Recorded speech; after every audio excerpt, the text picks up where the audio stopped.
अब दोनों नौकरी करे, बेटा और बहू, अब पोते को खिलाओ, हो गए कीचड़ में और धंस गए।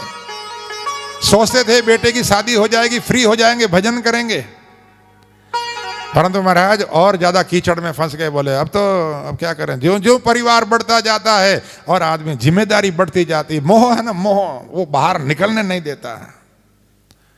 इसलिए महाराज मैत्रेय जी कहते हैं, विदुर जी सुखी होना चाहते हो तो मोह संसार से, विरोह से छोड़ो और भगवान की शरण में आओ, यही सुख का मूल है। मैत्रेय जी महाराज की बात सुनकर के विदुर जी बोले, प्रभु आप भगवान की लीला सुनाओ, भगवान कैसे संसार बनाते हैं, कैसे पालन करते हैं, कैसे संहार करते हैं, भगवान के कैसे कैसे अवतार होते हैं और अवतार लेकर के भगवान कौन कौन सी लीलाएं करते हैं, आप कृपा करके भगवान की लीलाएं सुनाओ। मैत्रेय जी बोले, विदुर जी सुनाएं तो जरूर, परंतु करें क्या, एक घड़ी बहुत तेज दौड़ रही है। हाँ क्या करना, मुझे समय पूरा हो रहा है, क्योंकि भोजन के लोगों की चिंता हो रही होगी, उनको भोजन करना नहीं है। कथा तो बहुत पीछे रह गए हम। हाँ सबकी इच्छा हो थोड़ी देर चलाएं, नहीं क्यों, हमारे मार साहब नहीं दिख रहे, थोड़ी देर चलेगी। हाँ थोड़ी देर चल जाए तो हम भी अपने प्रसंग तक पहुंच जाएं। क्या करें, धारा ऐसी है, धारा में डूब जाते हैं ना, ऐसे आगे बढ़ नहीं पाते। मार साहब को याद कर रहा था मैं आगे, मार साहब क्यों, मार साहब थोड़ी देर चलेगा कि नहीं चलेगा, सत्संग चलाएं कि विराम दें?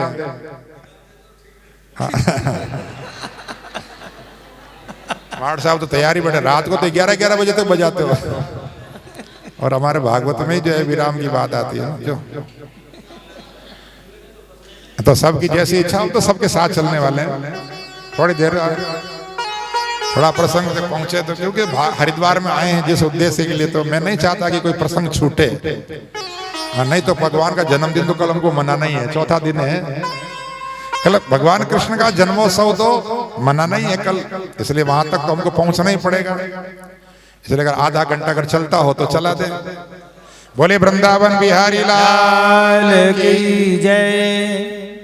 तो महाराज जो है विदुर जी महाराज ने जब ये पूछा कि आप भगवान की लीला कैसे, भगवान संसार की रचना करते हैं, कैसे पालन करते हैं, कैसे संहार करते हैं, तब महाराज मैत्रेय जी ने विदुर जी महाराज को ये कथा सुनाई। महाराज सुखदेव जी कहते, राजन जो मैत्रेय जी महाराज ने विदुर जी को सुनाई वही मैं आपको सुना रहा हूं। जैसा कि आप जानते हो भगवान एक हैं। जब संसार नहीं था तो परमात्मा निर्गुण रूप में, निराकार रूप में थे, और वही परमात्मा सबसे पहले सगुण बने, साकार बने, और सबसे पहले भगवान ने जो है जल की रचना की, और वही जल के अंदर भगवान विश्राम करते हैं। इसलिए सबसे पहले भगवान का जो अवतार हुआ है उनका नाम है नारायण। बोले श्रीमन नारायण भगवान की जय। भगवान ने वेदों में कहा, एको अहम बहुश्यामा, एकम सद विप्रा बहुधा वदंती। सत्य एक ही है, उस एक ही को विप्र विद्वान लोग अनेक रूपों में, कोई राम, कोई कृष्ण, कोई किस रूप में पुकारता है। तो ऐसे भगवान एक से अनेक बन जाते हैं। भगवान नारायण की नाभि से कमल प्रकट हुआ, कमल में से ब्रह्मा जी महाराज का अवतार हुआ, और ब्रह्मा जी महाराज ने चारों तरफ देखा मुझे जन्म देने वाला कौन है, तो 4 मुंह निकल आए, चतुर्मुख ब्रह्मा बने। भगवान ने आकाशवाणी के द्वारा कहा, ब्रह्मा जी तप करो, तपस्या करो। कई लोग बोलते महाराज ये आकाशवाणी पहले होती थी, आजकल नहीं होती क्या? महात्मा ने कहा भैया आज भी होती है, लोग सुन नहीं पाते। जरा विचार करो, कभी जो है आपका नल टपकता हो और नीचे बाल्टी रखी हो तो आवाज कैसी आती है? लोग क्या कहते हैं, टप टप टप की आवाज आती है ना, टप टप। बरसात भी होती है, अगर आपने कहीं टीन शेड लगा हो, चद्दर लगा हो लोहे के, तो जब आकाश से बूंदें गिरती है तो कैसी आवाज आती है? वो लोग कहते हैं टप टप की आवाज आ रही है, तो वो संत बोले वो टप टप की आवाज नहीं, वो कह रहे हैं तप। हाँ तप तप है वो, तुमने कह दिया टप टप। बाकी वो आकाश से तो गिर रही बूंदे, तो वो आकाशवाणी हो रही है, तप करो तप करो तप करो, परंतु लोग कहते हैं टप टप की आवाज आ रही है। अब आपको समझ में नहीं आए भगवान की वाणी, तो अब भगवान क्या करे उसमें। तो आकाशवाणी तो रोज होती है, किसी भी रूप में हो। तो ब्रह्मा जी को आवाज आई तप करो, तो ब्रह्मा जी महाराज ने 100 वर्षों तक बैठ करके भगवान का तपस्या किया। तब भगवान नारायण ने चतुर्भुज रूप प्रकट होकर के दर्शन दिया। बोले चार भुजा नाथ की जय। और फिर भगवान ने वो चतुश्लोकी भागवत का उपदेश दिया। और भगवान ने कहा ब्रह्मा जी मेरे स्वरूप का ध्यान करते हुए सृष्टि का निर्माण करो।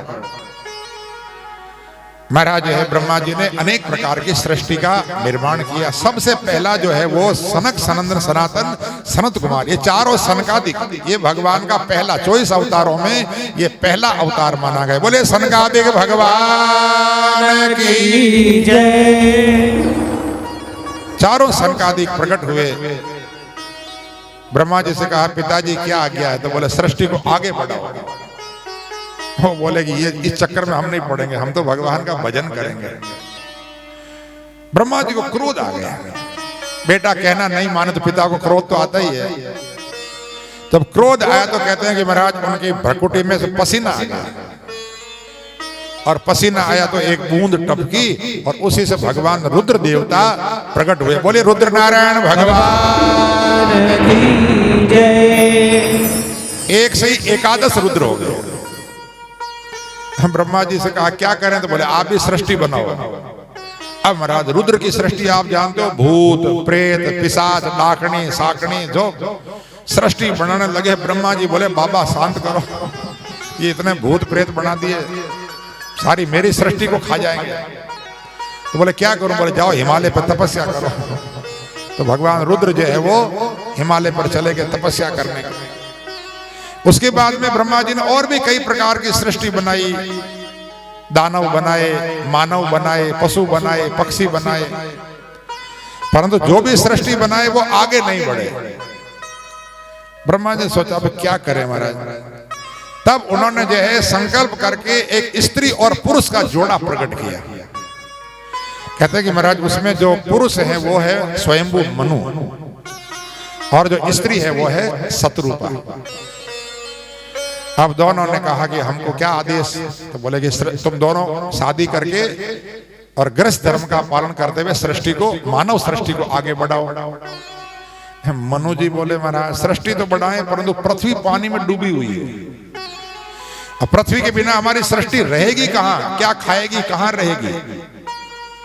क्योंकि प्रलय काल में पृथ्वी डूब जाती है पानी में। तो ब्रह्मा जी ने भगवान का ध्यान किया, और भगवान का ध्यान करने पर कहते हैं भगवान ने वराह नारायण का अवतार लिया। बोले वराह नारायण भगवान की जय। भगवान वराह नारायण ब्रह्मा जी की नासिका से प्रकट हुए, अंगूठे के बराबर। और बाहर आते देखते देखते भगवान ने अपना विशाल स्वरूप बनाया। समुद्र में छलांग लगाई भगवान ने, और जो पृथ्वी पानी में डूबी थी भगवान ने अपने दोनों दांतों पर, आपने देखा होगा जंगली वराह दांत होते हैं सब बड़े बड़े, दांतों पर पृथ्वी को धारण करके और जल के ऊपर स्थापित कर दिया। महाराज जिस समय भगवान वराह नारायण पृथ्वी को लेके आ रहे थे, उसी समय एक हिरण्याक्ष नाम का राक्षस भगवान के साथ में युद्ध करता है, और भगवान ने युद्ध में जो है उसका उद्धार कर दिया। परीक्षित जी ने पूछा, बोले महाराज ये है कौन? ये कहां से आ गए बीच में? किसका बेटा है ये?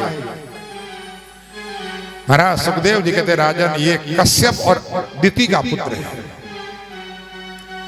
महाराज जय और विजय जो भगवान के पार्षद हैं, एक बार की बात है चारों सनकादिक भगवान का दर्शन करने के लिए गए बैकुंठ में। जय विजय जो भगवान के द्वारपाल हैं, उन्होंने इनको भीतर नहीं जाने दिया। तो सनकादिक को क्रोध आ गया, अरे तुम भगवान के धाम में रह करके अभिमान करते हो, जाओ राक्षस हो जाओ। तब महाराज इन्होंने ऋषियों के चरणों में प्रणाम करके क्षमा मांगी, हमारा कल्याण कैसे होगा? तो सनकादिक ऋषियों ने कहा 3 जन्म तक तुमको राक्षस योनि में जन्म लेना पड़ेगा और स्वयं भगवान ही अवतार लेकर के तुम्हारा उद्धार करेंगे।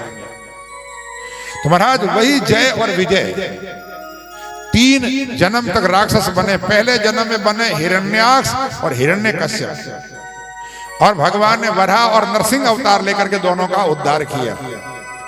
दूसरे जन्म में रावण और कुंभकर्ण बने और भगवान ने रामा अवतार लेकर के उद्धार किया। और तीसरे जन्म में शिशुपाल और दंतवक्त्र बने और भगवान ने कृष्ण अवतार लेकर के उनका उद्धार किया। ये जो कश्यप की पत्नी, कश्यप ऋषि के 13 पत्नियां हैं। अदिति के द्वारा आदित्य देवता बने, दिति के द्वारा दैत्य, धनु के द्वारा दानव। ये जो सारी सृष्टि दिखाई दे रही है सब कश्यप ऋषि की संतानें हैं। तो महाराज कहते हैं संध्या के समय जो है वो दिति ने प्रार्थना की, बोले महाराज मेरे और सोपों के तो संतान है परंतु मेरे कोई संतान नहीं है, तो आप मुझे भी संतान दो। कश्यप ऋषि ने कहा देखिए देवी ये संध्या का समय है और संध्या के समय जो है वो संध्या वंदन करना चाहिए। शास्त्रों में लिखा है इमानी चत्वारि कर्माणि संध्यायाम परिवर्तित। संध्या के समय 4 काम नहीं करना चाहिए। क्या? आहार, भोजन नहीं करना, निद्रा, नींद नहीं लेना, संध्या सूर्यास्त हो रहा हो सोना नहीं, स्वाध्याय, संध्या के समय स्वाध्याय, किताब नहीं पढ़ना। बोले संध्या के समय महाराज किताब पढ़ने से विस्मृति होती, याद नहीं रहता। संध्या के समय सोने से आयु कम होती है और संध्या के समय भोजन करने से रोग होता है। इसलिए संध्या के समय भोजन नहीं करना। या तो संध्या सूर्यास्त से पहले कर लो और या फिर सूर्यास्त होने के आधा पौन घंटे बाद करो। सूर्यास्त के समय भोजन नहीं करना, नहीं तो रोगी होता है। और चौथा काम बताया मैथुन, सहवास नहीं करना चाहिए। जो संतान होती है वो दुष्ट संतान होती है। तो महाराज कश्यप ने कहा संध्या का समय है इसलिए धैर्य धारण करो, परंतु दिति मानी नहीं, हट किया और उसके हट के सामने कश्यप ऋषि को झुकना पड़ा और उन्होंने उसके साथ सहवास किया और उससे वो गर्भवती हुई। बाद में वो पश्चाताप भी करने लगी, मैंने आपका कहना नहीं माना। कश्यप ने कहा बेटे तो होंगे परंतु दोनों बड़े दुष्ट होंगे। दिति कहा आपके बेटे दुष्ट होंगे। बोले समय का दोष, इसमें मेरा क्या, मैंने बहुत समझाया तो तुम नहीं मानी। बोले महाराज ऐसा नहीं होना चाहिए, कम से कम एक आधा तो कोई अच्छा हो। तो कश्यप ने कहा बेटा तो अच्छा नहीं होंगे, चलो तुम पश्चाताप कर रही हो तो तुम्हारा एक पोता जरूर अच्छा भगत निकलेगा। तो महाराज वो हिरण्यकश्यप के पुत्र जो प्रहलाद जी हुए, वो कथा आपको कल आगे सुनाएंगे। परंतु ये जो है महाराज वो गर्भवती हुई, उसके 2 बेटे हुए। तो जो है हिरण्याक्ष और हिरण्यकश्यप ये बड़े हुए और इन्होंने जो है भगवान को अपना विरोधी माना, शत्रु माना। और इस हिरण्याक्ष ने भगवान वराह नारायण से युद्ध किया तो भगवान ने उसका उद्धार किया और देवताओं ने बाजे बजा बजा करके भगवान का अभिनंदन किया है। बोले वराह नारायण भगवान की। भगवान वराह नारायण ने पृथ्वी को जल के ऊपर स्थापित कर दिया और उसके बाद में फिर महाराज मनु जी और शत्रुपा ने सृष्टि बढ़ाई। उनके 2 पुत्र हुए हैं और 3 कन्याएं हुई है। आकुति, देवहूति और प्रसूति, ये 3 कन्याएं हुई है। 2 पुत्र हुए हैं, प्रियव्रत और उत्तानपाद। सबसे पहला जो विवाह हुआ है वो देवहूति का विवाह हुआ है कर्दम नाम के ऋषि के साथ। ये जो कर्दम ऋषि है महाराज ब्रह्मा जी की छाया से प्रकट हुए हैं और उनके साथ में देवहूति का विवाह हुआ। परंतु महाराज कर्दम ऋषि ने जो विवाह किया था प्रतिज्ञा करके विवाह किया था कि मेरे जब तक संतान नहीं होगी तब तक मैं गृहस्थ आश्रम में रहूंगा और संतान होने के बाद में मैं संन्यास लेकर के भगवान का भजन करूंगा। परंतु महाराज गृहस्थ आश्रम में से डूबे कि 9 कन्याएं हो गई। 9 कन्याएं होने पर ज्ञान हुआ रहे, मैंने तो कहा था एक संतान होने पर संन्यास ले लूंगा और 9 कन्याएं होगी। वो संन्यास लेने की तैयारी करने लगे तो देवहूति कहने लगी पतिदेव कम से कम एक बेटा तो हो और इन कन्याओं का विवाह भी तो करो, और नहीं तो सारी जिम्मेदारी मैं अकेले कैसे निभाऊंगा। और एक ऐसा बेटा दो कि जो मेरा कल्याण करने वाला हो। तब महाराज कर्दम ऋषि को ध्यान आया, अरे मैंने जब भगवान की तपस्या की थी तब भगवान ने मुझे दर्शन दे करके आशीर्वाद मांगने के लिए कहा था। मैंने कहा था आप जैसा बेटा चाहिए, तो भगवान ने कहा था मेरे जैसा तो मैं ही हूं, इसलिए मैं ही आपका बेटा बन करके आऊंगा। तो बोले भगवान ने वरदान दिया था तो भगवान का ध्यान करो। भगवान का ध्यान करने पर देवहूति गर्भवती हुई और 9 मास पूर्ण होने पर उन्होंने कपिल देव भगवान को अवतार को जन्म दिया है। बोले कपिल देव नारायण भगवान की जय। महाराज ब्रह्मा जी जो है अपने साथ में 9 ऋषियों को लेकर के आते हैं। मरीचि, अत्रि, अंगिरा, पुलस्त्य, पुलह, भृगु, वशिष्ठ, दक्ष, ये 10 जो है ऋषियों को लेकर के आए। और इस प्रकार से महाराज उनकी जो 9 कन्याएं हुई थी, उन 9 कन्याओं का विवाह 9 ऋषियों के साथ में कर दिया गया। और इस प्रकार से कर्दम ऋषि कपिल भगवान की परिक्रमा करके पूजा करके और सन्यास लेकर वो जंगल में तपस्या करने चले गए।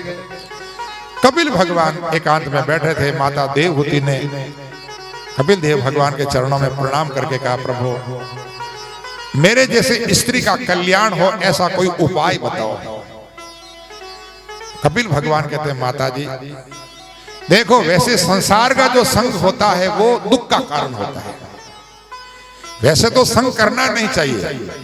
गीता में भगवान ने कहा, संगात संजायते काम, कामात क्रोधो भी जायते, क्रोधात भवति सम्मोह, सम्मोहात स्मृति विभ्रम, स्मृति भ्रंशात बुद्धिनाशो और बुद्धिनाशात प्रणश्यति। संग करने से आसक्ति से काम पैदा होता है, वासना पैदा होती है, और वासना पूरी नहीं हो तो क्रोध आता है, और क्रोध आने से बुद्धि खराब हो जाती है, और बुद्धि जिसकी खराब हो जाती है उसका विनाश हो जाता है। कहते नहीं, विनाश काले विपरीत बुद्धि। इसलिए बोले कि संग नहीं करना संसार का, परंतु अगर संग करने की इच्छा हो तो संग करना तो संतों का संग करो, महापुरुषों का संग करो। क्योंकि संतों का संग करोगे तो वहां पर आपको बढ़िया बढ़िया भगवान की कथाएं सुनने को मिलेगी, और भगवान की कथा श्रवण करने से हमारे मन में भगवान के प्रति श्रद्धा, विश्वास और प्रेम पैदा होता है। और इसलिए बोले कि जय महाराज, संतों का संग करने से जीव का कल्याण होता है, और संसारी का संग करने से व्यक्ति नरक में जाता है, दुर्गति को प्राप्त होता है। इसलिए हमारे कबीर साहब ने कहा है, अरे संतन के संग लाग रे तेरी अच्छी बनेगी, संतन के संग लाग रे तेरी अच्छी बनेगी, संतन के संग लाग रे तेरी अच्छी बनेगी, संतन के संग लाग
हंसा जाने हंसा की गति हंसा जाने हंसा की गति हंसा जाने हंसा की गति हंसा जाने आ जाने कालो कागरे तेरी अच्छी बनेगी आ जाने कालो कागरे तेरी अच्छी बनेगी चंदन के संग कागरे तेरी अच्छी बनेगी चंदन के संग लाग रे तेरी अच्छी बनेगी।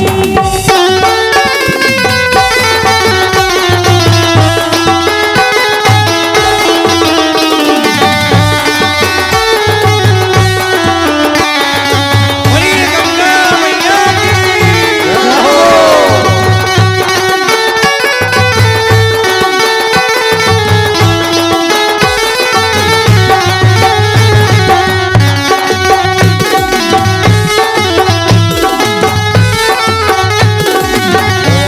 निशा में बहुत दिन सोयो निशा में बहुत दिन सोयो निशा में बहुत दिन सोयो निशा में बहुत दिन सोयो जाग सके तो जाग जाग सके तो जाग रे तेरी अच्छी तन के संग लाग तेरी अच्छी बनेगी संतन के संग लाग रे तेरी अच्छी बनेगी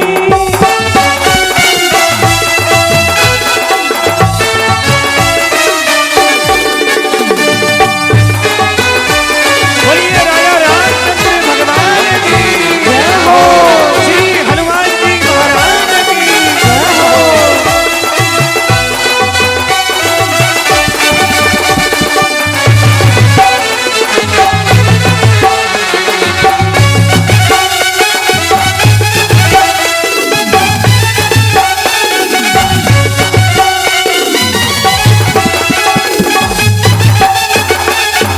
सुत बितना सनाती नो सुत बितना सनाती सुत बितना सनाती नो सुत बितना सनागी त्याग सके तो त्याग तेरी अच्छी बनेगी राम सके तो जाग रे अच्छी बनेगी। तन के संग लाग रे तेरी अच्छी बनेगी संतन के संग लाग रे तेरी अच्छी बनेगी।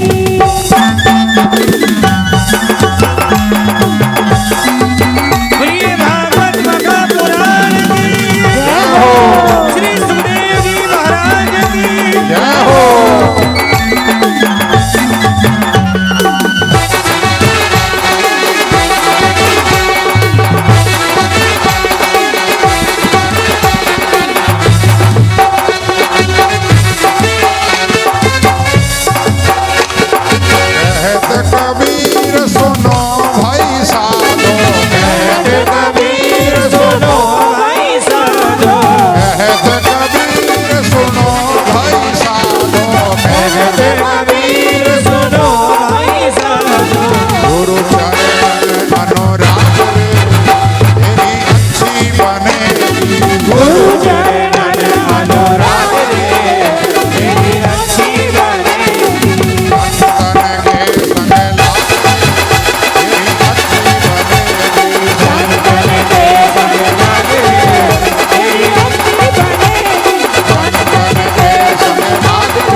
बोले सदगुरुदेव भगवान। भगवान तो महाराज कपिल भगवान कहते हैं, माता जी अगर संग करने की इच्छा हो तो संतों का संग करो, संसारी का संग नहीं करना। संसारी का संग करोगे तो संसार में फंसाएगा, संतों का संग करोगे तो परमात्मा से मिलाएगा। इसलिए भक्ति योग, ज्ञान योग, सांख्य योग का उपदेश भगवान कपिल नारायण ने माता जी को किया है। भजन नहीं करने वालों की दुर्गति जो होती है उसका भी वर्णन महाराज कपिल भगवान ने किया है। और इस प्रकार से भगवान कपिल नारायण माता को उपदेश देकर के वहां से गंगा सागर पधार जाते हैं और वहीं पर वो आराधना करते हैं। आप जानते हैं मकर संक्रांति को पहले दर्शन होता था, अब तो साल भर दर्शन होता है गंगा सागर में। पहले वो मंदिर डूबा रहता था पूरे वर्ष, केवल मकर संक्रांति को ही पानी उतरता था और भगवान कपिल नारायण के मंदिर का दर्शन होता था। इसलिए लोग कहते थे और तीर्थ बार बार, गंगा सागर एक बार, क्योंकि वर्ष में एक बार ही खुलता था वो। परंतु अब तो सुविधा हो गई, समुद्र नीचे उतर गया तो कभी भी जाओ दर्शन होते हैं। तो महाराज इधर माता देवहूति भगवान की आराधना करते हुए अपना शरीर त्याग करके नदी रूप बन जाती है। आज भी गुजरात में सिद्धपुर के पास में सिद्धिदा नाम की नदी है, वहीं पर भगवान ने उपदेश दिया था माता देवहूति को और वो नदी बन करके वहां प्रवाहित होने लगी है। और आज भी अनेक ऋषि मुनि महात्मा संत लोग वहां पर आश्रम बना करके रहते हैं, साधना करते हैं। तो महाराज सुखदेव जी कहते राजन, इस प्रकार से कपिल भगवान ने जो भक्ति योग सांख्य योग का उपदेश दिया, बड़ा सुंदर उपदेश है। और उसके बाद में महाराज जो 9 कन्याएं हुई थी उसमें अत्रि और अनुसुया के द्वारा भगवान के भी अवतार हुए हैं। और दत्तात्रेय भगवान का जो अवतार हुआ है वो अत्रि और अनुसुया के द्वारा हुआ है। बोलिए दत्तात्रेय भगवान की जय हो। इसी प्रकार से आकुति नाम की जो कन्या है उसका विवाह रुचि नाम के प्रजापति के साथ में हुआ है, जिसके द्वारा यज्ञ नारायण भगवान का अवतार हुआ है। बोलिए यज्ञ नारायण भगवान की जय। ये यज्ञ भी भगवान का रूप है, जिन्होंने यज्ञों का विस्तार किया, यज्ञों का प्रचार किया। और यज्ञ नारायण की धर्म पत्नी का नाम है दक्षिणा। कहने का भाव क्या है, दक्षिणा के बिना कोई यज्ञ पूरा होता नहीं है। इसलिए बोले कि जय है महाराज, कोई भी यज्ञ हो तो उसके बाद में पुरोहित जी को दक्षिणा दी जाती है, आचार्य को दक्षिणा दी जाती है। और इसलिए बोले कि जय है महाराज, यथाशक्ति दक्षिणा अवश्य देना चाहिए, तभी यज्ञ पूरा होता है। बिना दक्षिणा के यज्ञ अधूरा रहता है। इस प्रकार से यज्ञ नारायण भगवान का अवतार हुआ है। और महाराज जो है तीसरी जो कन्या है प्रसूति, उसका विवाह हुआ है दक्ष नाम के प्रजापति के साथ। और उस दक्ष प्रजापति के 16 कन्याएं हुई है। 13 कन्याओं का विवाह हुआ है धर्म के साथ में। और धर्म की सबसे बड़ी पत्नी उसका नाम है मूर्ति। और उसी मूर्ति के द्वारा भगवान नर नारायण का अवतार हुआ, जो बद्री नारायण में तपस्या करते हैं। बोलिए नर नारायण भगवान की जय। आज भी भगवान नर नारायण में तपस्या करते हैं बद्री नारायण में। इस प्रकार से महाराज है, बाकी सबका भी बड़े विस्तार से परिवार का वर्णन किया गया है। और जो है 13 कन्याओं का विवाह धर्म के साथ में हुआ, एक का विवाह अग्नि देवता के साथ में हुआ। स्वाहा नाम की जो कन्या है उसका विवाह। इसलिए हम जब आहुति देते हैं तो उसमें स्वाहा, ये अग्नि देवता की पत्नी का नाम है स्वाहा। इसलिए बोले कि अग्नि में आहुति दी जाती है स्वाहा। एक स्वधा नाम की जो कन्या है उसका विवाह पितरों के साथ हुआ। और एक कन्या थी जिसका नाम था सती, उसका विवाह भगवान शिव के साथ हुआ। महाराज सुखदेव जी कहते राजन, और के तो सबके संतान हुई, परंतु शिव जी के सती से कोई संतान नहीं हुई, क्योंकि उन्होंने जवानी में ही अपने पिता के यहाँ पर जाकर के शरीर का परित्याग कर दिया था। परीक्षित जी महाराज ने पूछा, भगवान जितने भी पिता होते हैं वो अपनी पुत्रियों से बहुत प्रेम करते हैं। हाँ, माँ को बेटा ज्यादा प्यारा होता है और पिता को बेटी ज्यादा प्यारी होती है। इसलिए बोले पुत्रियों से तो पिता बहुत प्रेम करते हैं। ऐसा क्या कारण बना कि जो है सती को शरीर त्याग दिया, पिता की आज्ञा। महाराज सुखदेव जी के तो राजन बात ऐसी है कि एक बार देवताओं की सभा हुई और सभा में दक्ष को प्रजापति अध्यक्ष बनाया, सभापति। तो एक मर्यादा होती है, जब सभापति अध्यक्ष आता तो सब लोग खड़े हो जाते हैं। सब देवता खड़े हो गए, परंतु ब्रह्मा विष्णु महेश ये तीनों देवता बैठे रहे। अभिमानी जो व्यक्ति होता है ना, वो ये देखता है कि मेरे सम्मान में खड़ा कौन नहीं हुआ। जो खड़े हुए उनको नहीं देखता, अभिमानी व्यक्ति जो नहीं खड़े हुए उनको देखता है। देखा कि भगवान विष्णु खड़े नहीं, चलो ये तो चलो विष्णु भगवान तो सारे सृष्टि को बनाने वाले हैं, ब्रह्मा जी मेरे पिताजी हैं। परंतु जब शिव जी को देखा तो बोले ये तो मेरा दामाद है। ये दामाद जो होता है जवाई, वो तो पुत्र के समान होता है। बोले तो कम से कम इसको तो खड़ा होना चाहिए। भरी सभा में महाराज दक्ष जो है शिव जी की निंदा करने लगा। पता नहीं क्या क्या बोला। संत कहते हैं भैया हम नहीं बोल सकते अपने मुंह से। दक्ष ने जो भगवान शिव जी के लिए बोला, बोले कि इसे कुल का ठिकाना नहीं, माता पिता का ठिकाना नहीं, घर का ठिकाना नहीं। और मुझे क्या पता था ये से कुल की मर्यादा का उल्लंघन करने वाला है। ब्रह्मा जी के कहने से मैंने अपनी बेटी इसको दे दी। पहले पता होता तो महाराज मैं कभी इसको अपनी बेटी नहीं देता। ऐसे महाराज शिव जी की निंदा करने लगा। हमारे भागवत के बहुत अच्छे टीकाकार हुए श्रीधराचार्य जी महाराज। तो श्रीधराचार्य जी ने कहा भैया दक्ष निंदा कर सकता है, हम तो कैसे निंदा करें शिव जी की अपने मुंह से। तो उन्होंने जितने भी निंदा के शब्द थे उन सबको स्तुति में बदल दिया।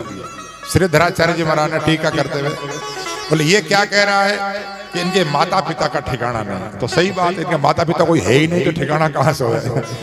इसलिए कालिदास लिखा है जगत है पितरौ वंदे पार्वती परमेश्वरो। भगवान शिव पार्वती तो जगत के माता पिता हैं। उनके कोई कुल का ठिकाना है क्या? कोई कुल है? माता पिता है ही नहीं तो उनका क्या ठिकाना। उसने क्या कहा ये शमशान में रहता है। तो बोले सारा संसार ही शमशान है, भगवान सब जगह रहते हैं। एक बात बताओ, दुनिया में कई ऐसी जगह हैं जहां शमशान न हो। अपन जहां बैठे हैं ना वहां कम से कम 10 मुर्दे गड़े हुए हैं। ये पता नहीं कितने बार प्रलय हुआ पृथ्वी का। इसलिए महाराज ऐसी कोई जगह है ही नहीं कि जहां मुर्दे न गड़े हों। तो बोले सारा संसार ही शमशान है। इसलिए भगवान तो सारे संसार में रहने वाले हैं।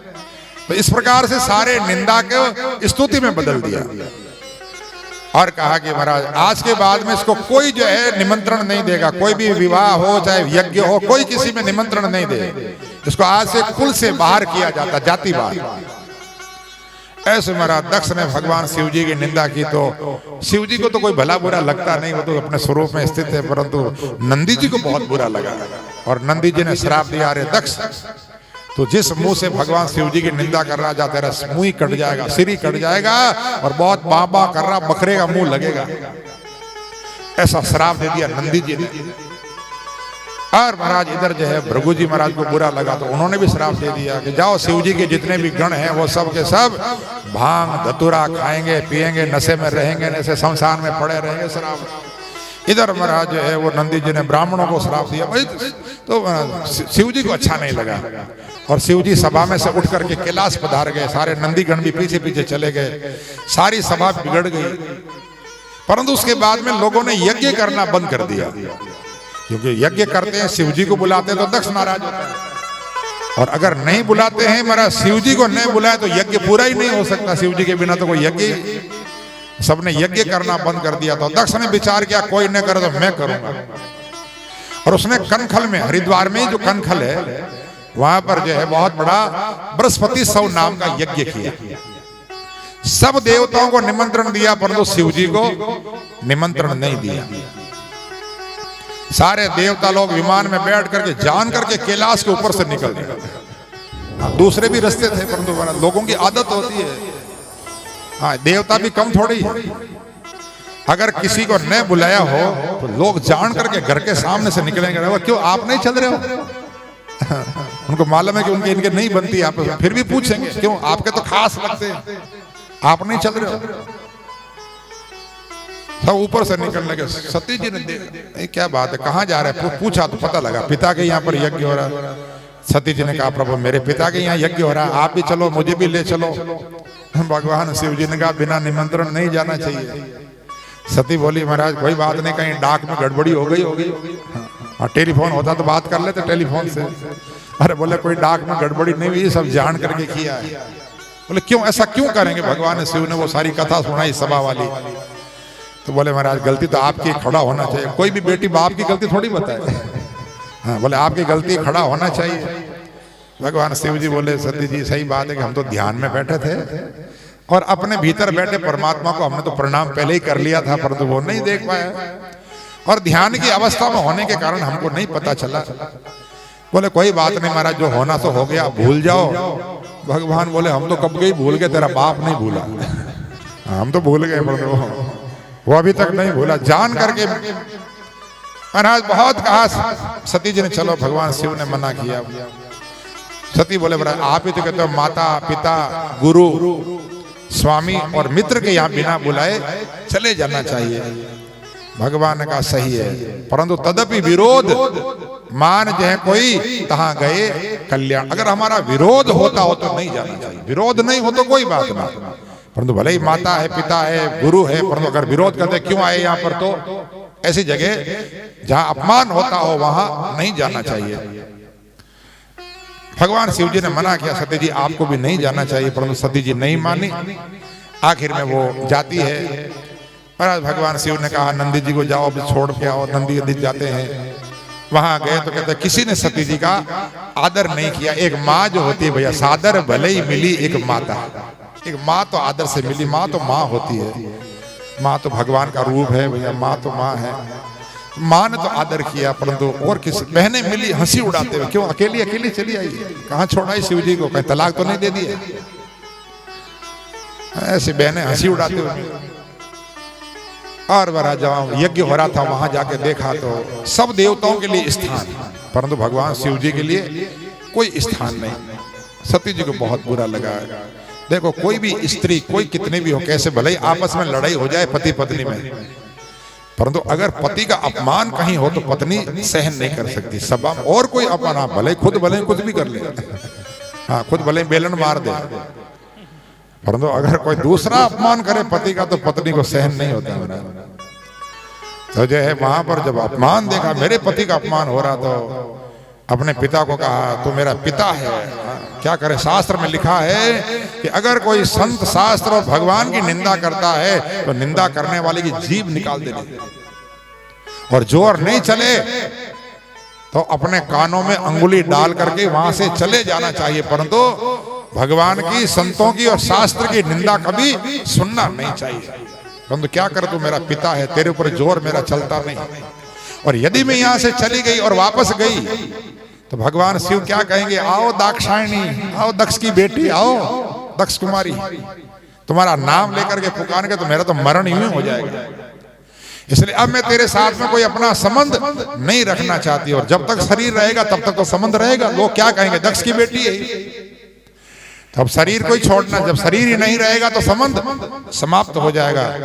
ऐसा मन में विचार करके सती जी वहीं पर बैठ गई, आसन लगाया, भगवान का ध्यान करते हुए सती जी ने अपने शरीर का परित्याग कर दिया। कहीं कहीं ऐसा वर्णन आता है कि सती जी ने योग अग्नि में अपना शरीर जला दिया, परंतु ऐसा भी वर्णन आता है कि महाराज सती जी ने जब शरीर छोड़ा तो भगवान शिव सती के शरीर को अपने कंधे पर धारण करके पूरे भारत में घूमे, और 51 जगह पर उनके शरीर के अंग जो गिरे हैं वहाँ 51 सिद्ध पीठ बनी है।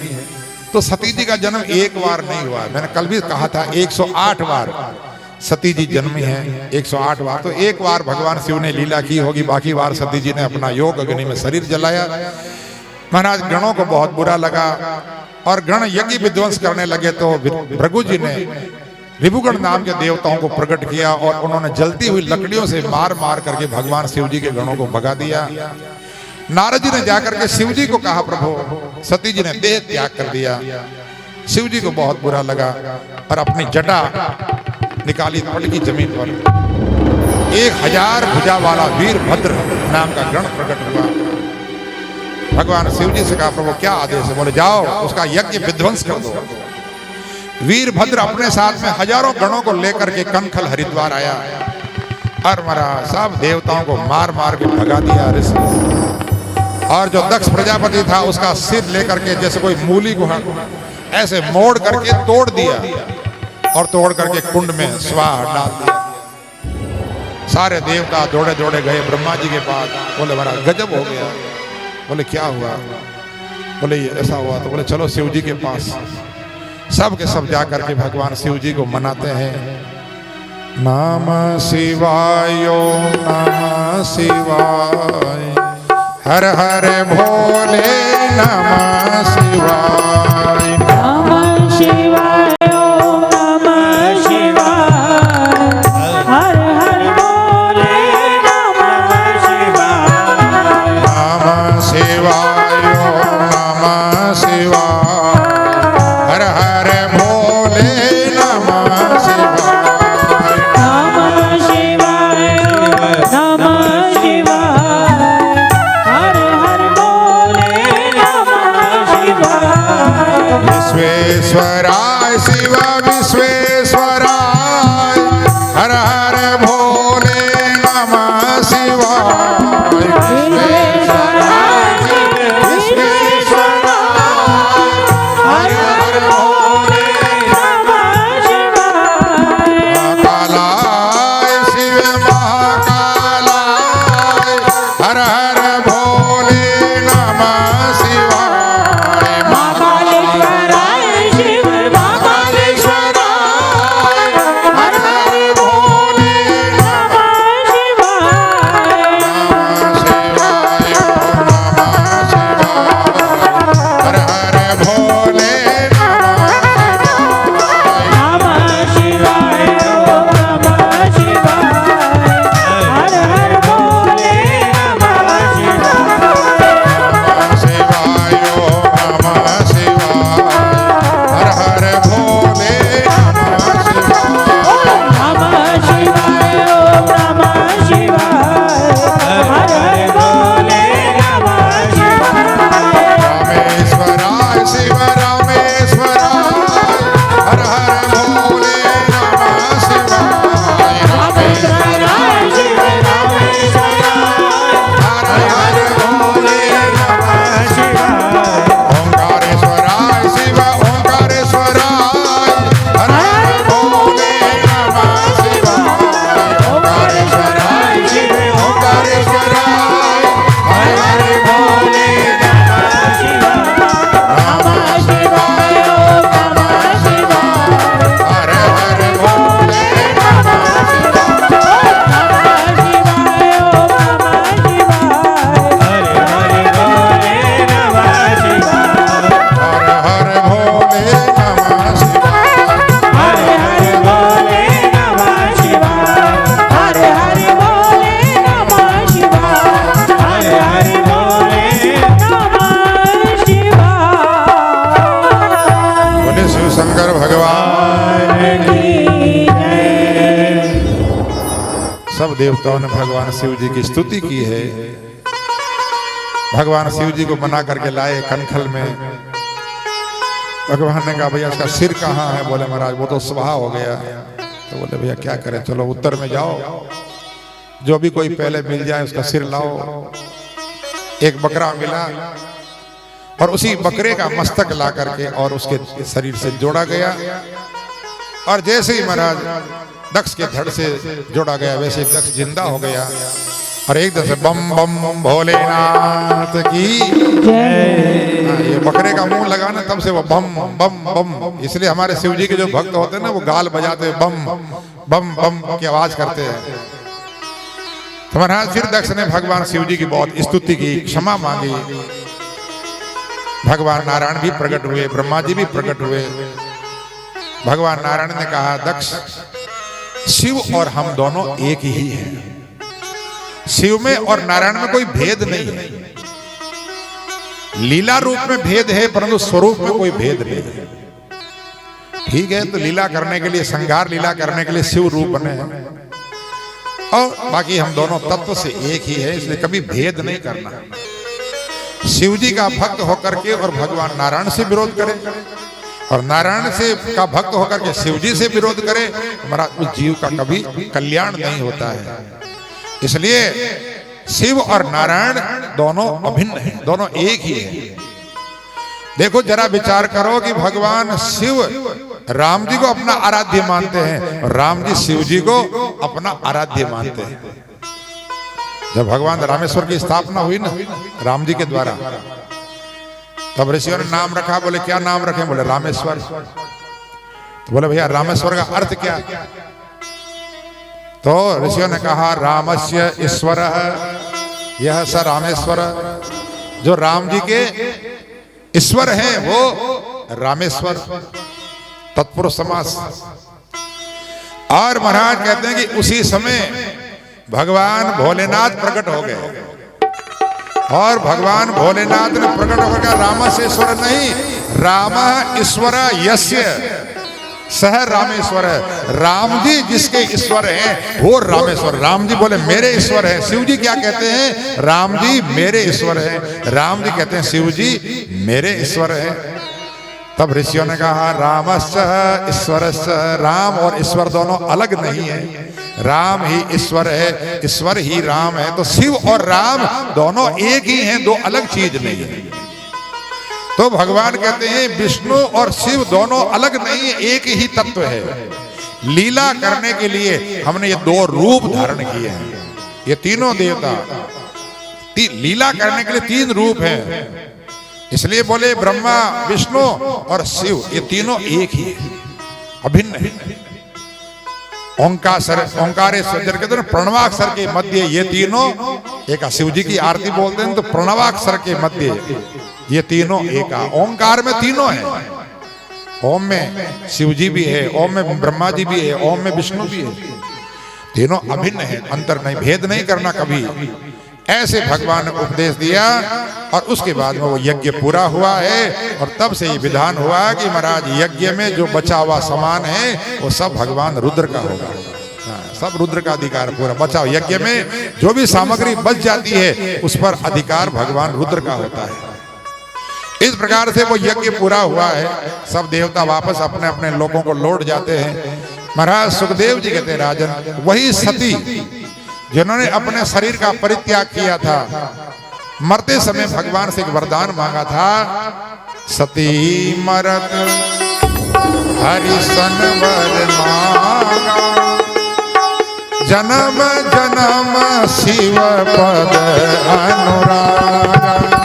सती मरत हरिसन वर मांगा, जन्म जन्म शिव पद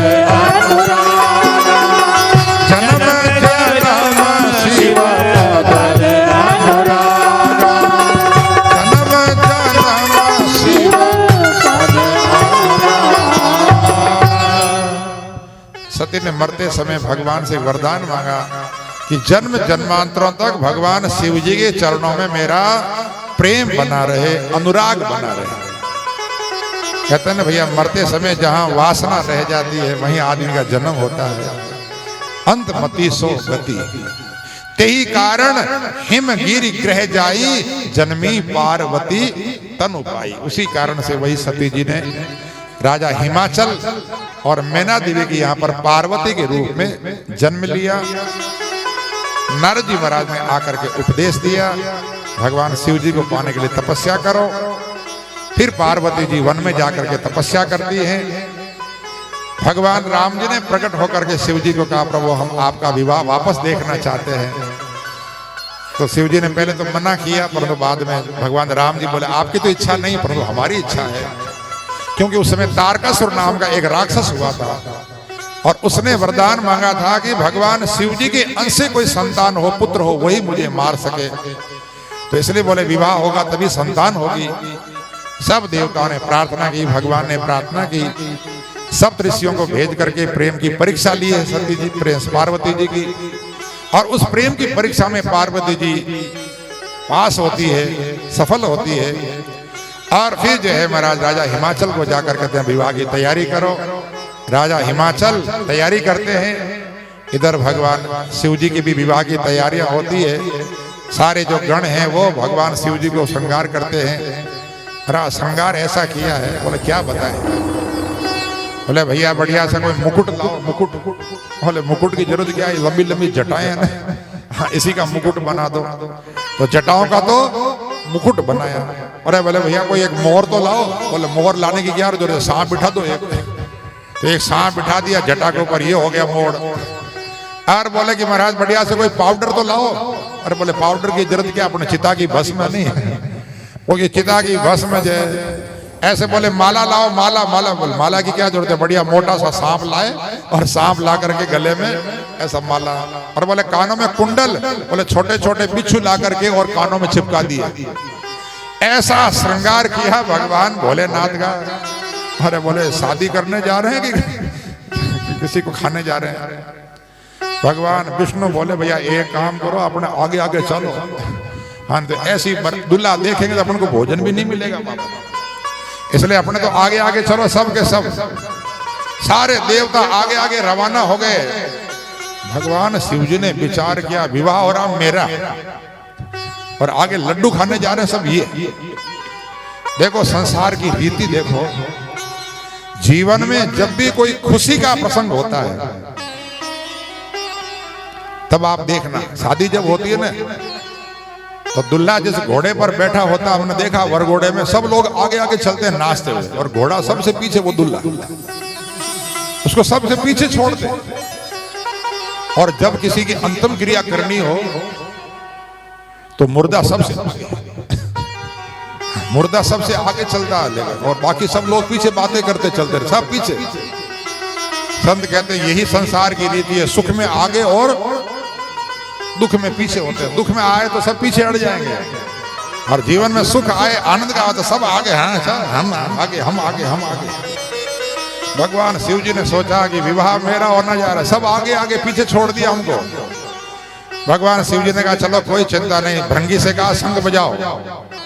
भृंगी ने जो शंख बजाया, जितने भी भूत प्रेत सो रहे थे सब जाग गए। सारे भूत प्रेत आ गए। भगवान शिव जी से बोले प्रभु क्या आ गया। बोले चलो बारात में।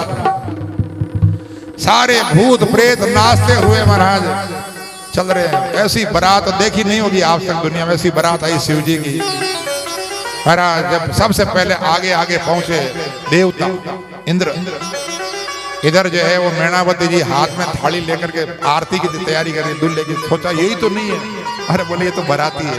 अरे बोले बाराती इतना सुंदर है तो दुल्हा तो कितना सुंदर होगा। बोले शकल देख लेना पता चल जाएगा। फिर ब्रह्मा जी आए, फिर भगवान विष्णु आए, देखा विष्णु को देखा सोचते ये दुल्हा होंगे। बोले अरे ये तो बाराती है। अरे फिर तो बड़े प्रसन्न हुए। बाराती जब इतने सुंदर हैं तो क्या बताएं, दुल्हा तो बहुत ही सुंदर होगा।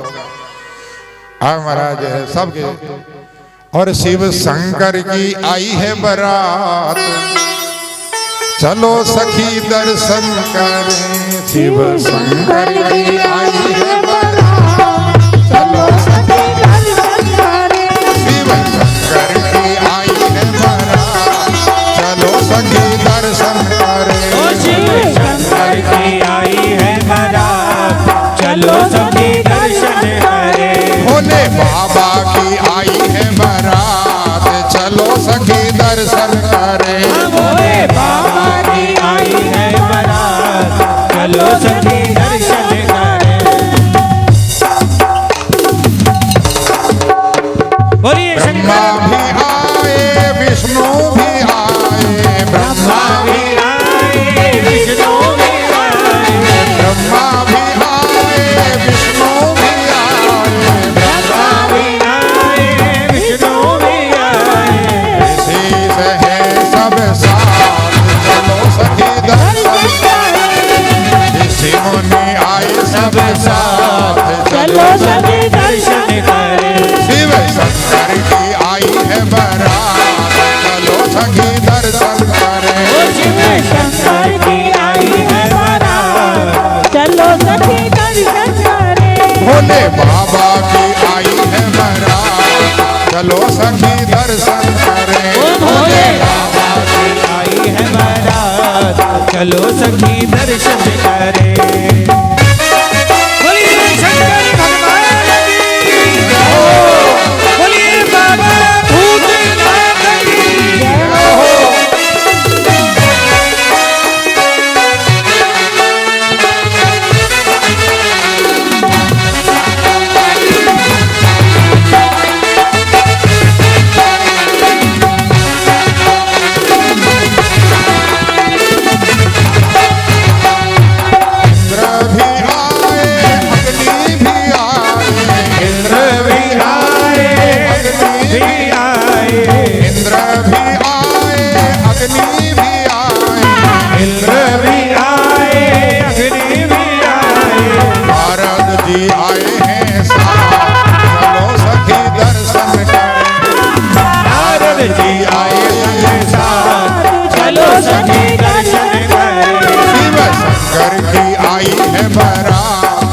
चलो सखी दर्शन करें। ओ शिव शंकर की आई है बारात, चलो सभी दर्शन करें।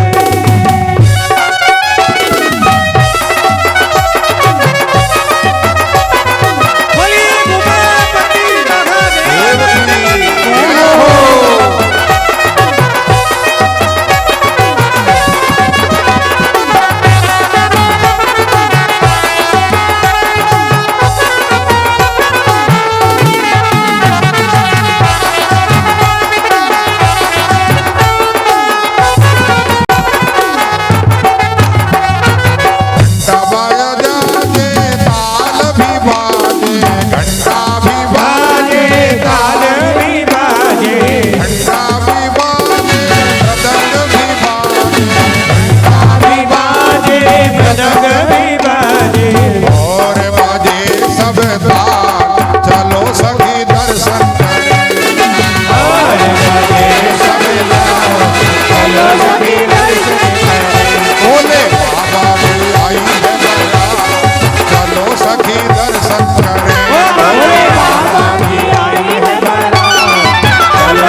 चलो सभी दर्शन करें।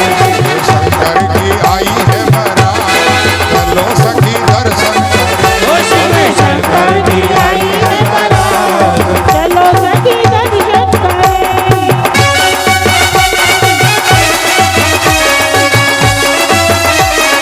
बोलिए राजा रामचंद्र भगवान की जय हो।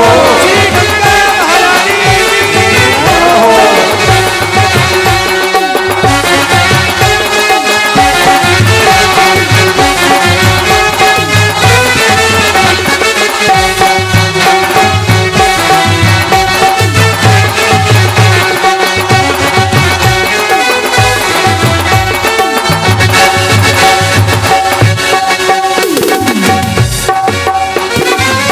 भक्त मंडल शिव गुण गावे, भक्त मंडल शिव गुण गावे, गुरु चरणों में शीश नवावे।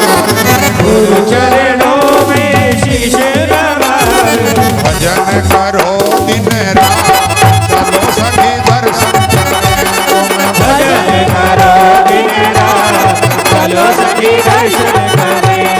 शंकर की आई है बारात, चलो सखी दर्शन ओ करें। शिव शंकर की आई है बारात, चलो सभी दर्शन करें। भोले बाबा की आई है बारात, चलो सखी दर्शन करें। भोले बाबा की आई है बारात, चलो सभी दर्शन करें। भोले बाबा की आई है बारात, चलो सखी दर्शन करें। भोले बाबा की आई है बारात, चलो सभी दर्शन करें। शिव शंकर की आई है बारात, चलो सखी दर्शन करें।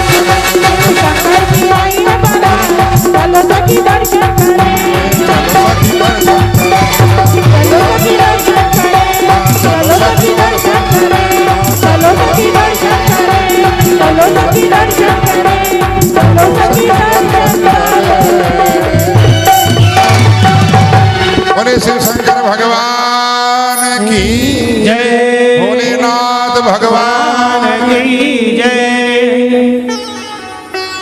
महाराज भगवान शिव जी की बारात आई, सब कहते सखियां चलो चलो दर्शन करने चलो, दर्शन करने चलो।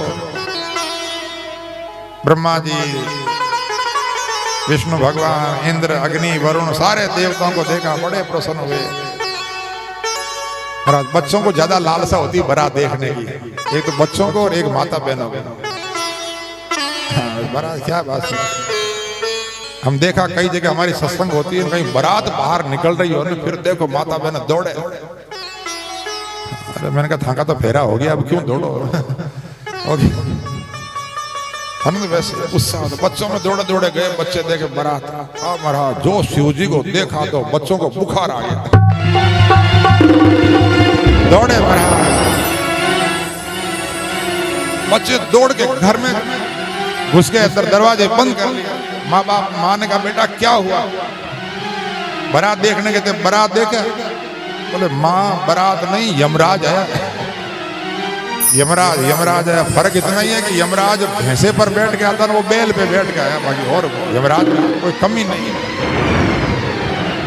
अरे बाप रे बाप, मोटे मोटे बिच्छू और मोटे मोटे सांप। बच्चे तो दुबक गए। महाराज आरती लेके गए थे ना माँ मैणावती, शिव जी को देखा तो वो थाली छूट गई हाथ से, दौड़े सब भाग छूटे, रास्ता साफ। शिव जी बोले बढ़िया चलो मैदान खुला, आराम से चलो। शिव जी ने पूछा अरे भैया जनवासा कहाँ है, किसी को पता तो पूछो, जनवासा कहाँ है, बारात को कहाँ ठहराई है? बोले पूछे किसके, कोई होश में हो तो पूछे। ना तो सब बेहोश हो गए, देख दी आप। महाराज बड़े जो धैर्यवान लोग थे वो शिव जी का आदर करते हैं, ले जाते हैं, ठहराते हैं। मैणावती जी पार्वती को गोद में लेकर नारद जी को गालियां देने लगी, इस बाबा का मैंने क्या बिगाड़ा था, ऐसे पागल को पाने के लिए मेरी बेटी को जंगल में भेजा तपस्या करने के लिए। नारद जी आए, कहने लगे माता जी जानते नहीं ये कौन है?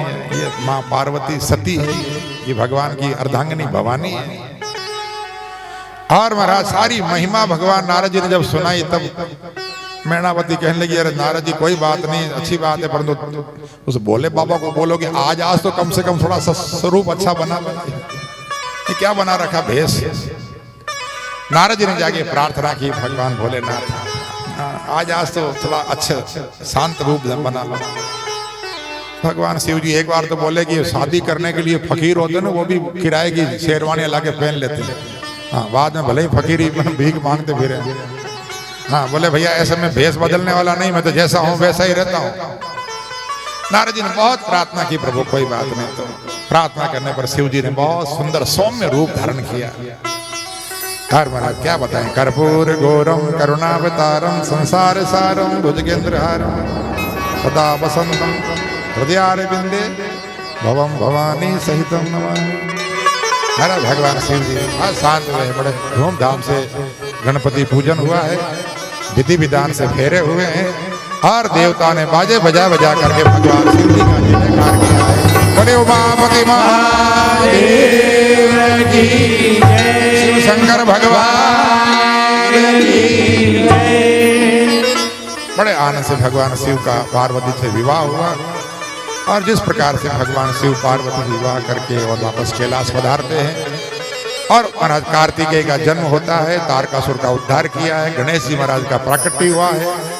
इस प्रकार से महाराज सुखदेव जी कहते राजन ये भगवान शिव जी का जो परम पावन चरित्र है वो तो शिव पुराण में रामचरितमानस में भी बड़े विस्तार से आया है। इसलिए यहाँ पर बहुत संक्षेप के अंदर सुखदेव जी महाराज ने परीक्षित जी महाराज को भगवान शिव जी का एक कथा सुनाई और कहा कि आपने जो पूछा था कि सती की संतान क्यों नहीं हुई, उसका कारण मैंने आपको बताया सज्जनों। इस प्रकार से आज की कथा को हम यहाँ पर विराम दे रहे हैं और फिर कल जैसे और भी भगवान की बहुत सारी दिव्य लीलाएं और कल की कथा में भगवान राम जी का अवतार भी होगा, भगवान कृष्ण का भी अवतार होगा। वैसे तो अवतार तो कल तो झड़ी लगेगी अवतारों की, हाँ जितने भी अवतार है वो कल सब भगवान के अवतार होंगे। इसलिए भगवान के अवतारों का आनंद लेने के लिए कल पधारें और हमारे बीच में कन्हैया प्रकट होंगे और प्रकट होकर के भगवान कृष्ण का जो नंद महोत्सव जन्म महोत्सव बड़े आनंद और धूमधाम के साथ अपन इसी हरिद्वार में गंगा के पावन तट पर बैठ करके और इस पंजाब सिंध क्षेत्र में मनाएंगे। इसी के साथ अपनी वाणी को कथा को विराम दे रहा हूँ। बोले भागवत भगवान की जय। सुखदेव जी महाराज की जय सतगुरु देव की जय। आज के हेलो भैया माइक बंद हो गया।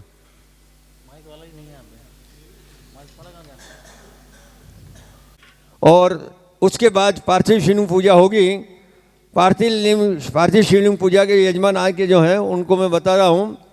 उमेश जी व उपासना, गोपाल कृष्ण जोशी, पवन जी एवं करुणा, मनीष जी एवं आशा, विनोद जी एवं दीपिका, कैलाश जी आचार्य एवं कवि और प्रदीप भट्ट एवं हेमा, ये आज के पार्थिव शिव पूजा के यजमान हैं। वो इसके बाद में आएंगे और अपने पंचपात्र आज का प्रसाद साथ में लेकर के आएंगे अपना आसन।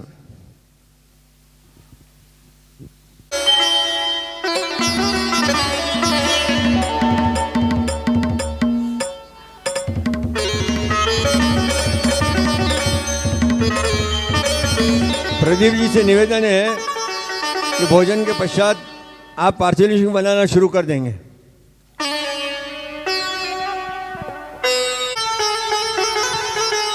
और ये साउंड वाले भैया से निवेदन है कि शाम को आप ठीक 5:30 बजे यहाँ पर आ जाना। रोज हमको बुलाना पड़ता है, उचित नहीं है।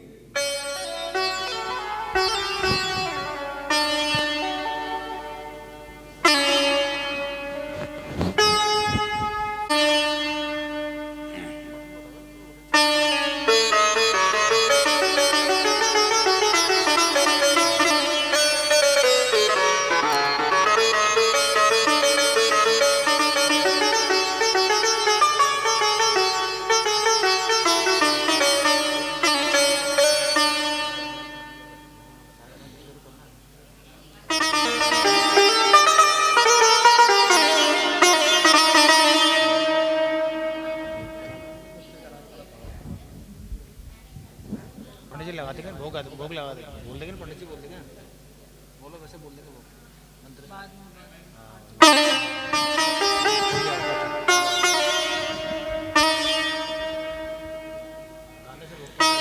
हे गिरधर तेरी आरती गाओ, हे गिरधर तेरी आरती गाओ, आरती गाओ, अरे आप बोले जाओ, आरती गाओ, अरे आप बोले जाओ, श्याम सुंदर तेरी आरती गाओ, श्याम सुंदर तेरी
अपनो भाई जो मैं आलू ना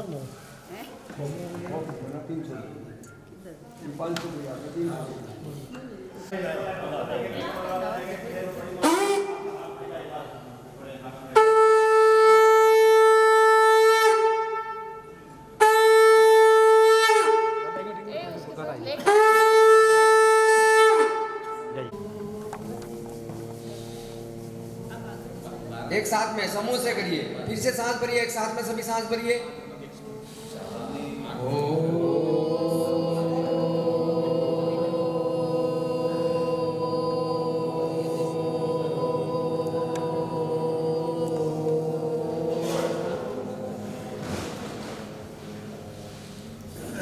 चलिए साहब, अब भगवान गणेश जी का स्मरण करेंगे। भगवान का पूरा परिवार, गणेश जी का परिवार, उनको ध्यान में ला करके उनसे प्रार्थना करनी है। गणेश जी की पत्नियां रिद्धि सिद्धि, 2 पुत्र हैं आपके प्रभु, लक्ष्य और लाभ, 2 माताएं हैं। आंबरम त्रिनयनम परमम पवित्रम उद्यद्दिवाकर करो ज्वलकांति कांतम विघ्नेश्वरम सकल विघ्नहरम नमामि। बोलो गजानन महाराज की। मूलाधार में अपने षट चक्रों में भगवान गणेश जी अपने शरीर में भी है। 16 सहेलियों सहित यहाँ विराजित है ना, उनसे प्रार्थना करेंगे। ओम या श्री स्वयं सुकृतिनाम भवनेश्वर लक्ष्मी पापात्मनां हितधियां हृदयेषु बुद्धि श्रद्धा सदां कुलजनां प्रभवस्य लज्जा त्वां त्वां नता स्म परिपालय देवी विश्वम्। बोलो अम्बे। अब जगतवीर ठाकुर जी है। ठाकुर जी ने गीता जी में क्या कहा है? मया अध्यक्षेण प्रकृति सूयते सचराचरम हेतु नानेन कौन्तेयम जगतवी परिवर्तते। मेरी अध्यक्षता में प्रकृति सहित संपूर्ण ब्रह्मांड कार्य करता है। ऐसे भगवान ठाकुर जी, भगवान कृष्ण, उनको हाथ जोड़कर से उनसे श्रवणात्मकादिन प्राणान्नुमो भगवते पुरुषाय तुभ्यं। कृष्ण कन्हैया लाल की जय। भगवान सूर्य नारायण आत्मा, जगतस्थ समस्त जीवों में जो आत्मा है वो सूर्य के पिता जो है अपने, है ना, माँ है। वो अपना शरीर जो जिसने दिया है वो माँ है, माँ का दिया हुआ अपना शरीर, उनसे प्रार्थना करें। ध्येय सदा सवित्र मंडल मध्यवर्ती नारायण सरसिजा सरसन्निविष्ट केयूरवान मकर कुंड आवाहयामि गिरिजा सहितं प्रसन्नं भक्त्या सुस्वागतमहं शिरसा नमामि। रामेश्वर भगवान महादेव की जय। अब अपने माता पिता को नमस्कार करना है। माँ, पूर्णमिदं पूर्णमदः पूर्णात् पूर्णमुदच्यते पूर्णस्य पूर्णमादाय पूर्णमेवावशिष्यते। पूर्णस्य पूर्णमादाय। अब आज थोड़ी देर चर्चा, जो महिला है वो अपने पतिदेव को तिलक करें। आनंद करो मेरे, हम कर दो सब नहीं हो। पति देवो भव कवे निब्लोकानु है भी है। तुम्हें मेरी मन दत्तात्रेय श्री गुरु मूर्ति प्रणतोस्मि। स्वादिष्ठाने षटदल पद्मे तनुलिंगम वादिलांतम वर्ण विशेषम सुविशेषम पीतम वर्णम पशुपति रमणम दुर्लान्तं दत्तात्रेय श्रीगुरुमूर्ति प्रणतोऽस्मि नरवीरं नीलं वर्णं निर्गुणरूपं निगमाक्षं दत्तात्रेय श्रीगुरुमूर्ति प्रणतोऽस्मि हृदपद्मान्ते द्वादशपत्रे करवर्णे साम्बं शेवं पूर्णमयन्तं शशिवर्णं सर्गस्थितं ज्योतिस्वरूपं निगमाक्षं दत्तात्रेय श्रीगुरुमूर्ति प्रणतोऽस्मि कण्ठस्थाने चक्रविशुद्धं कमलाकान्तं चन्द्राकारे शोभन्तं हम चं बीजं ज्ञानसमुद्र गुरुमूर्ति विद्युद्वर्णं ज्ञानमयन्तं विषमाक्षं दत्तात्रेय श्रीगुरुमूर्ति प्रणतोऽस्मि मूर्तिस्थाने वारिजपत्रे शशिबीजं शुभ्रं वर्णं पत्रसहस्रं सुविशालम् अमुहं बीजाक्षवर्णं सतं सत्यं ज्ञानं ज्ञानमनन्तं स्वयमेव परमात्मानं ब्रह्ममुनीन्द्रं वसिताङ्गं दत्तात्रेय श्रीगुरु शान्ताकारं शेषशयानं सुरवन्द्यं कान्तानाथं कोमलगात्रं कमलाक्षं चिन्ताहरणं चिद्गणपूर्णं द्विजराजं दत्तात्रेय श्रीगुरुमूर्ति प्रणतोऽस्मि चिन्त्योकारे ध्वनिनादं च स्वरछन्दे आकारान्ते श्रवणतान्ते गणरूपं वेदार्थज्ञानं ज्ञानस्वरूपं निजबोधं दत्तात्रेय श्रीगुरुमूर्ति प्रणतोऽस्मि गुरुर्ब्रह्मा गुरुर्विष्णु गुरुर्देवो महेश्वर गुरुर्साक्षात् परब्रह्म तस्मै श्री गुरुवे नमः गुरुभ्यो नमः श्रीजन जनाब दो गुरुभ्यो नमः गुरुभ्यो परमेश्वर गुरुभ्यो नमः प्रार्थनानंद पुष्पांजलि ये आपके षट चक्र जो मूलाधार से पुराणोक्त वेदोक्त शास्त्रोक्त चतुर्विध पुण्यफल प्राप्ति अर्थ सकल मन इप्सित कामना सिद्धि अर्थम देशे विदेशी बंधुवर्गे मित्रवर्गे सामाजिक राजनीतिक कार्य कर्म कृषि व्यापारिक राजकीय क्षेत्रे सर्वत्र यश विजय अस्माकं सर्वेषां जन्मकुंडली गोचरकुंडली वर्षकुंडली दिनकुंडली होरा नवमांश पाठ्यांश आदिषु स्थितानां चतुर्थ अष्टम द्वादश स्थान स्थित क्रूरग्रह तैः सूचितं सूचिष्यमाणं च यत्सर्व अरिष्ट तद्विनाश द्वारा सर्वदा एकादश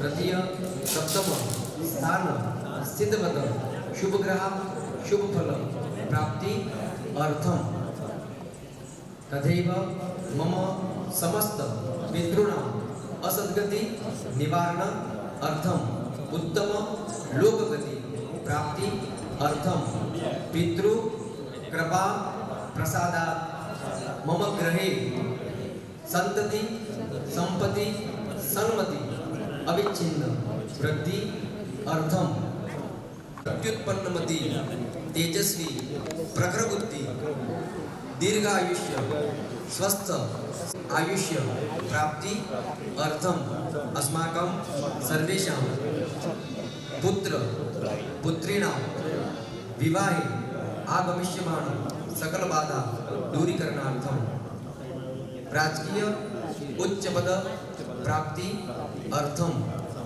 तथैव समस्त दुष्ट दुर्ग व्याधि मंत्र तंत्र अभिचार परकृत पराभव भूत प्रेत पिशाच यक्ष गंधर्व किन्नर श्वपद तस्कर भूचर खेचर स्थलचर जलचर विपरीत गमनागमन कल्प सुवेष्टित पाशबंधन आदि अरिष्ट विध्वंसनार्थम आजन्म शांति फल पार्थीश्वर मंगल यंत्र शिव पार्थीश्वर लिंग पूजन वयम सर्वे मिलित्वा करिष्ये करिष्यामहे। ये अपनी एप्लीकेशन परमात्मा को अपनों में रख दी है। अब बड़े भाव से भगवान का करता रस्तेन संतोषिका गया अपसर बंधु ये भूता उत्तर संस्थिता ये भूता करता रस्तेन संतोषिका गया अपसर बंधु ये भूता ऊर्ध्व संस्थिता ये भूता करता रस्तेन संतोषिका गया अपसर बंधु ये भूता पाताल संस्थिता ये भूता करता रस्तेन संतोषिका गया अपसर હવે આપણે ભૂતમાં તે નાખી દો પાર નાખી દો ને अपसर बंधु ये भूता આપણે भी भूत रे आत्म संस्थिता ये भूता करता रस्तेन संतोषिका चार मेरे पत्र दो अपक्रा बंधु भूतानि पिशाच आसनो दो दिशम सर्वेषां विरोधेन पूजा कर्म समारभि सर्वभूतदिकानां संघासंराजं पठ्यतिकां कालं चित्वा वाम पार्श्वे पुण्यतिकारं गादिते त्रिप्रणितकोस्पर्श भैरवं ध्यायेत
जानी गोरी अनुकूल सिया यह न जाई गई मंजुल मंगल मूलवा अंग पर कन लगे सिया रामचंद्र की है उमापति महादेवी है पवन सुत हनुमान की है उत्तरे मंदाय मूल मद्रणामि पुष्पांजलिं समर्पयामि।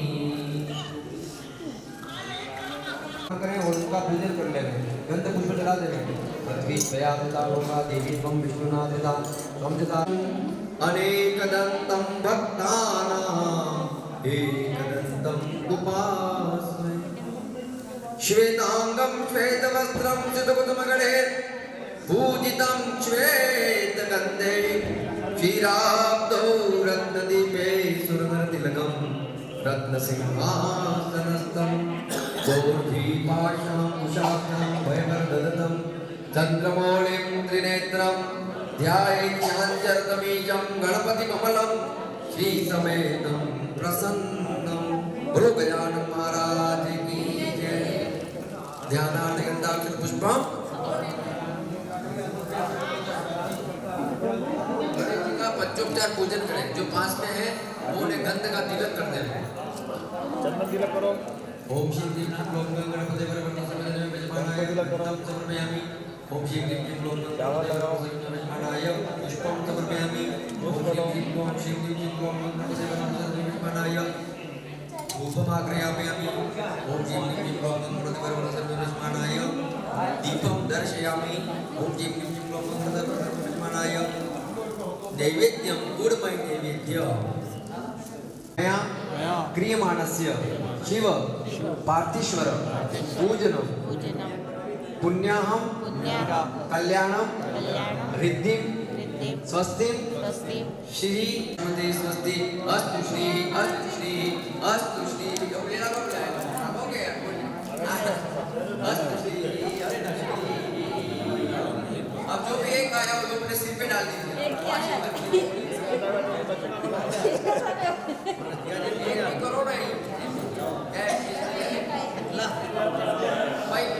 आशीर्वाद का मतलब होता है मंत्र के द्वारा दिया हुआ आशीर्वाद।